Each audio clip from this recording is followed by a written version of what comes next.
তো মুসা আলাইহিস সালাম বললেন, আল্লাহ আয়াগলিবুকান নাউম, আল্লাহ আপনার কি ঘুমে ধরে না?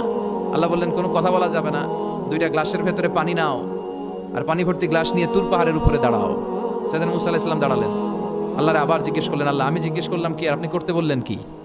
আল্লাহ বললেন কথা বলো না, যা বলেছি তাই করো। তো মুসা আলাইহিস সালাম কিছু বলতে পারে না, পানি নিয়ে দাঁড়িয়ে রইলেন। মুসা আলাইহিস সালামকে আল্লাহ বললেন তুমি দাঁড়িয়ে থাকো, আর ঘুম রে বললেন ঘুম তুই মুসারে ধর। ঘুম যে এবার সেদিন মুসা আলাইহিস সালামকে ধরেছে, উনি ঘুমের ধাক্কায় আর থাকতে পারেন, একবার ডানে যায় আরেকবার বায়ে যায়। ঘুমের ধাক্কায় হঠাৎ করে কাত হয়ে পড়ে যায় আর গ্লাসগুলো মাটিতে পড়ে খান খান হয়ে ভেঙে যায়।